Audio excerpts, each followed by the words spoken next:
সব জায়গায় যেন কেরিয়ার শুরুতে সাফল্য পাচ্ছেন মোহাম্মদ আশরাফুল। এই তো গেল গত বছর আইসিসি লেভেলে 3 কোচিং সম্পূর্ণ করেছিলেন সাবেক এই ক্যাপ্টেন মোহাম্মদ আশরাফুল। ক্রিকেটের সর্বোচ্চ নিয়ন্ত্রণ সংস্থা থেকে আনুষ্ঠানিকভাবে সেই স্বীকৃতি পান তিনি।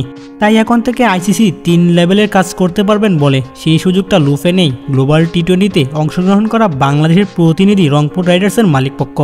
সাফল্যও পেয়েছেন তিনি। কেরিয়ারের শুরুতে দেশের ক্রিকেটে ব্যাট হাতে যেমন দারুণ পারফরমেন্স করেছেন সাবেক এই ক্যাপ্টেন, দেশের ক্রিকেটে ইতিহাসে অল্প বয়সে আন্তর্জাতিক ক্রিকেটে সেঞ্চুরি রয়েছে তার। তেমনই কোচিং কেরিয়ারে দারুণ নৈপুণতা। রংপুর রাইডার্সকে চ্যাম্পিয়ন করার বড় ভূমিকার দায়িত্ব পালন করেন মাস্টারমাইন্ড এই আশরাফুল।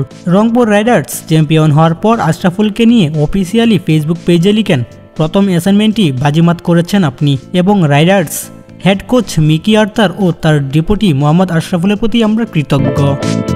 দলকে চ্যাম্পিয়ন করার পর আশরাফুল বলেন, নিজের কোচিং কেরিয়ারে সবেমাত্র শুরু করলাম, দলকে চ্যাম্পিয়ন করতে পেরেছি আলহামদুলিল্লাহ, দোয়া করবেন, যেতে চাই আরও বহুদূর। নাজমুল হক সিএম, ডেইলি স্পোর্টস আপডেট।